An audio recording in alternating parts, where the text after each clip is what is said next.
Assalamualaikum warahmatullahi wabarakatuh. Eh, saya ingin membawakan presentasi dengan judul Strategi Menaikkan Nilai H-Index Bereputasi Internasional. Nah, saya sebagai Profesor Meteorologi dan Klimatologi di BRIN dan saat ini juga bertugas di IPCC Working Group One Vice Chair. Jadi kemarin saya juga diminta bicara hal yang sama, tapi ini kembali lagi saya ingin bicara masalah ini ada jaringan saintis Indonesia. Ini tempat web yang sebenarnya sudah beberapa tahun mati mengenai saintis Indonesia yang diharapkan pada tahun 2045 akan menjadi saintis unggulan untuk bangsa kita. Di sini banyak saintis yang dianggap sudah berbobot, seperti contohnya Pak Sumo Widakdo, orang LIPI dan macam-macam lah itu. Jadi biasanya itu hanya saintis yang berbobot biasanya masuk ke sini. Dan di sini biasanya yang H-indexnya tinggi. Jadi dia mengukur H-index itu dari jurnal-jurnal yang dipublikasi dan juga buku atau bukan proceeding dan bukan editorial. Jadi, nah tapi sebelum kita lanjut, saya ingin bercerita dikit bahwa sebenarnya saya belakangan ini banyak mendengar lagu-lagu kebangsaan berbagai negara, dan diantaranya itu ada satu negara yang saya sangat kagumi karena lagu kebangsaan itu berciri lain. Jadi kalau bapak-bapak, ibu-ibu juga mengetahui lagu Indonesia Raya, lagu Kimigayo dari Jepang, dan God Save the Queen misalnya dari Inggris dan sebagainya. Saya mendengar bahwa lagu-lagu itu juga menggelorakan semangat untuk kemerdekaan seperti lagu Indonesia dan sebagainya.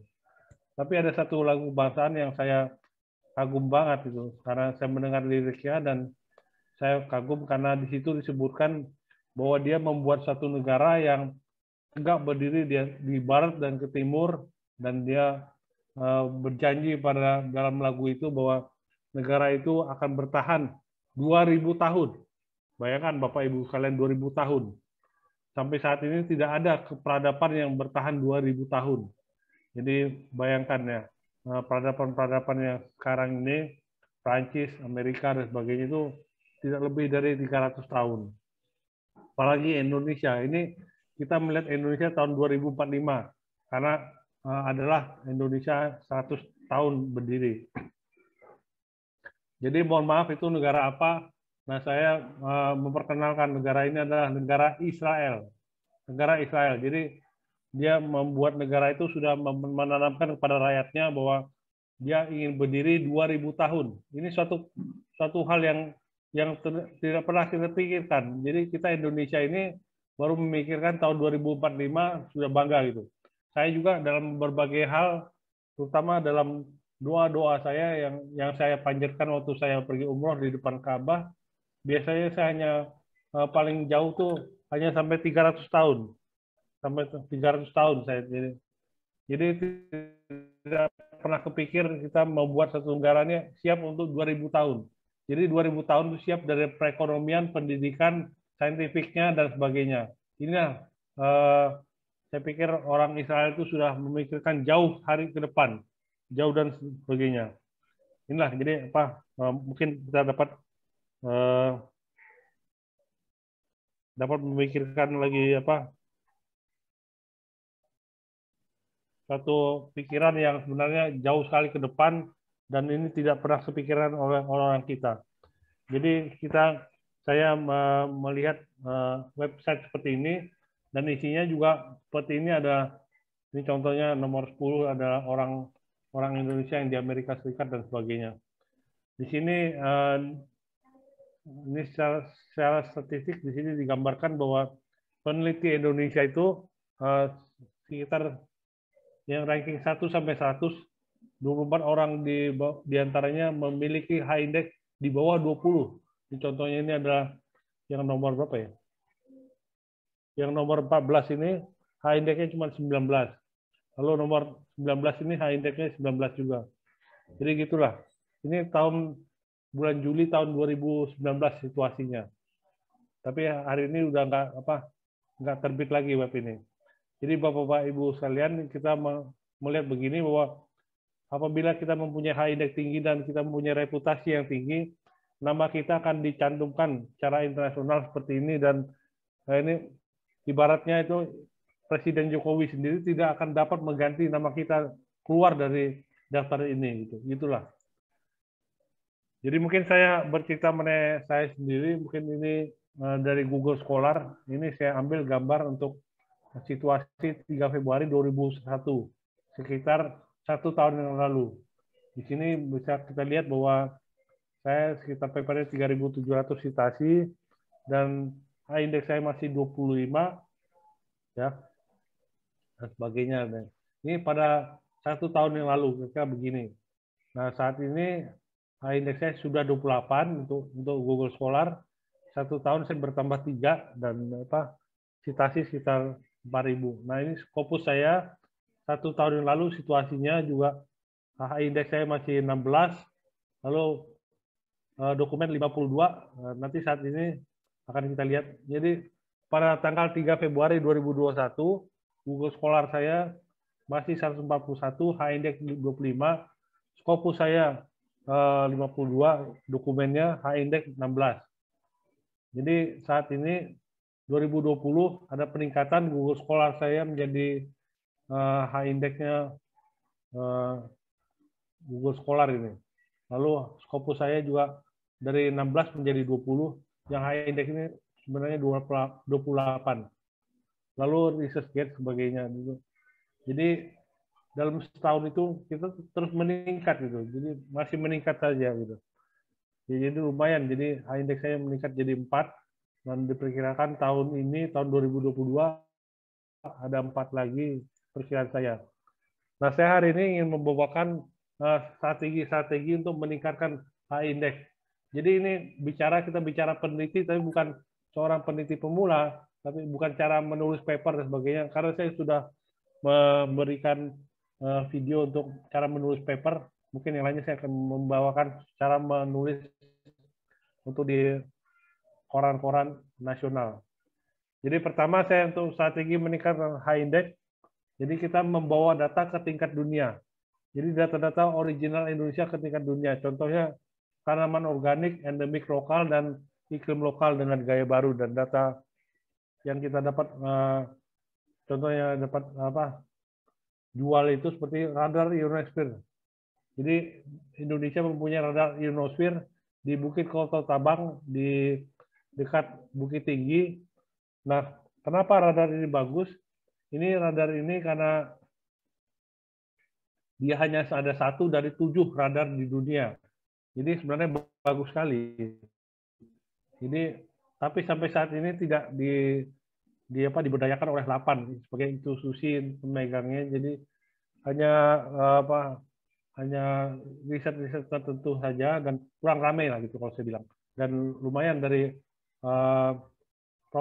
universitas lokal di Andalas dan sebagainya sudah memakai radar ini. Jadi ini bisa kedepannya meningkatkan H-index kita dengan cara kemarin kalau nggak salah tahun ini ada simposium internasional mengenai pemanfaatan data radar di Bukit Tinggi tersebut. Lalu yang kedua yang ingin saya gambarkan di sini adalah kita memiliki perangkat keras dan lunak untuk mengolah data. Jadi contohnya radar tadi itu perangkat keras. Nah, tapi juga kita ada juga contohnya seperti Wirky. Wirky itu adalah seorang oceanographer dari Belanda. Saat ini dia masih berada di Hawaii. Dia mau melakukan riset samudra, dan dia juga memakai perangkat keras untuk mengolah data. Nah, tapi hari ini saya ingin menggambarkan bagaimana seorang dari LIPI, namanya Sumo Widakdo, nanti potretnya ada. Sumo Widakdo itu dia sebagai orang yang punya H-index itu sampai hampir 197 kalau nggak salah, dan dia ada 600 paper. Kenapa demikian? Karena semua orang yang bekerja dengan dia itu memakai data perangkat dia. Jadi data software yang dia buat itu dipakai di CERN. CERN itu adalah suatu akselerator nuklir yang ada di antara kota Nagoya dan di antara kota Jenewa dan kota Prancis. Jadi di kota itu ada akselerator. Jadi akselerator itu seperti lingkaran di kota Jenewa dan di Prancis.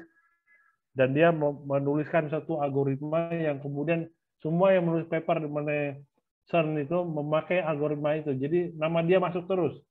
Nama dia masuk terus dan dia memiliki H-index yang tinggi sekali. Ini adalah dua contoh cara meningkatkan H-index yang paling handal. Lalu saya mengusulkan juga memiliki konsorsium riset.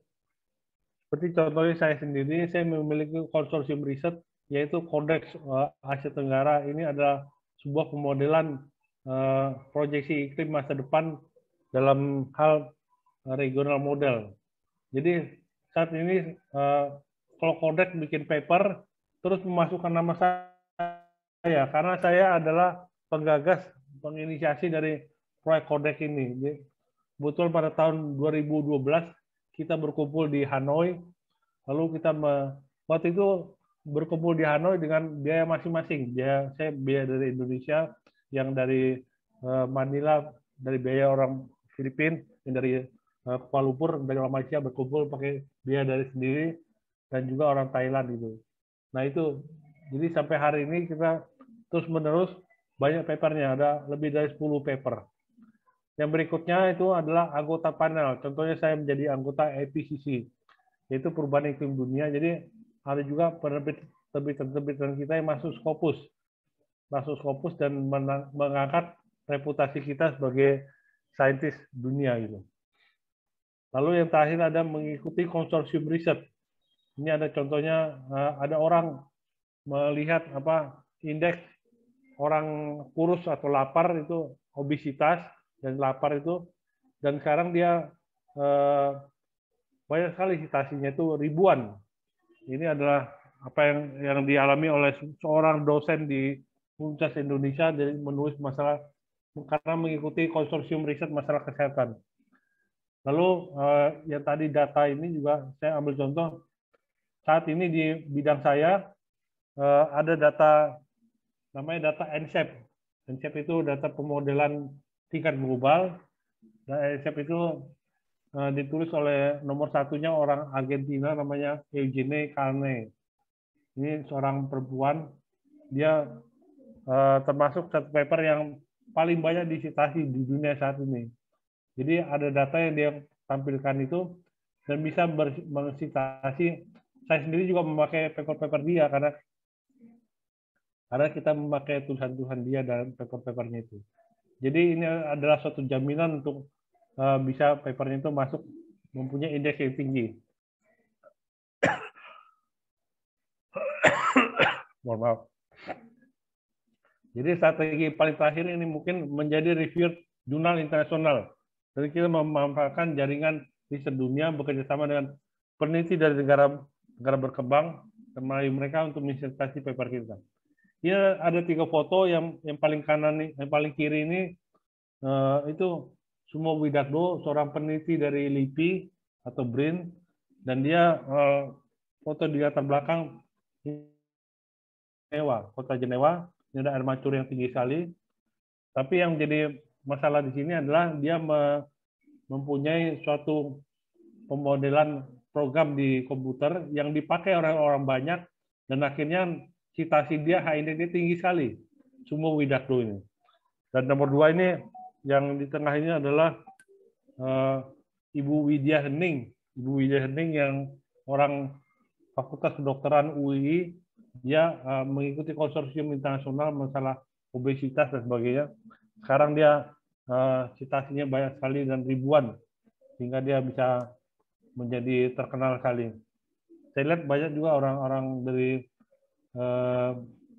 kedokteran UI mengikuti jalur dia. Jadi banyak sekali masalah malaria, masalah disentri dan sebagainya. Jadi orang-orang dari UI, lembaga Eijkman juga banyak seperti itu.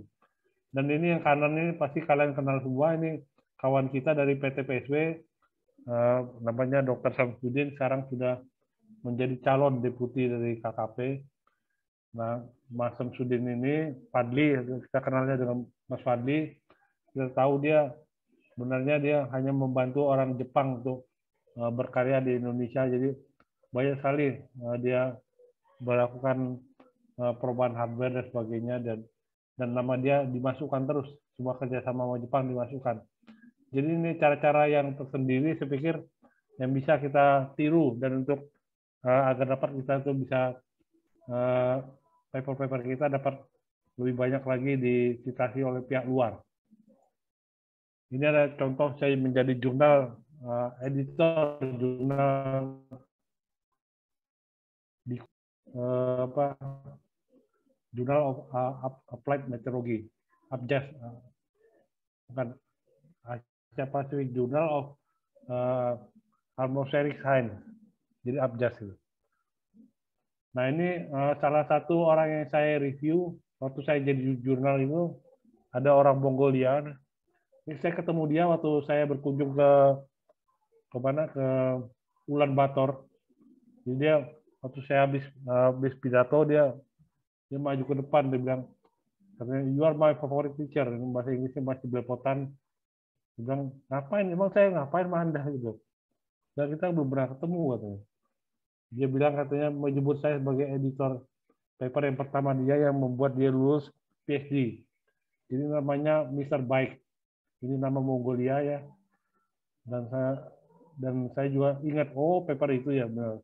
Jadi kalau kita melakukan banyak review, saya sendiri juga banyak review sampai hari ini, banyak review, jadi kita bisa mengontrol citasi dari paper-paper kita agar dapat mencitasi paper-paper kita yang lain.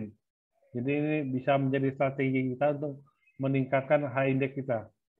Jadi kita menjadi editor jurnal. Ini adalah contoh yang kebetulan bagus sekali dan orangnya masih ingat sama saya dan sebagainya. Jadi ini cerita beneran, dan saya ketemu dia di Ulaanbaatar dan menarik sekali ya, apa yang terjadi di sana. Saya sebenarnya ingin sekali kembali ke Ulaanbaatar, ke Mongolia, karena negara sana negara yang menarik bagi saya. Karena negara Ulaanbaatar itu semuanya berbahasa pakai abjad dari Rusia. Meskipun mereka bertetangga dengan Cina, tetangganya hanya ada dua, Cina dan Rusia. Tetapi mereka dekat sama Rusia, dan mereka agak benci sama orang Cina. Jadi memang saya manfaatkan jadi menjadi editor jurnal itu, saya memfasilitasi beberapa paper dari India dan Iran, sampai hari ini masih berteman baik dan sebagainya gitu. Ya. Jadi ini adalah cara untuk meningkatkan H-index kita. Jadi kita bisa melakukan kolaborasi dengan orang-orang dari negara-negara berkembang. Nah, selanjutnya strategi saya mencapai H-index ini saya kategorikan per 5 ya, 5, 10, 15, 25, 25. Jadi lakukan promosi paper kita terus-menerus. Jadi kita tuh kalau ada paper yang berindeks tinggi, contohnya dapat di jurnal ya, yang kalau bisa H1 lah. Nah, kita lakukan promosi. Jadi kita melakukan promosi itu, kita mengirim paper itu kepada saintis-saintis lain di dunia ini. Jadi yang udah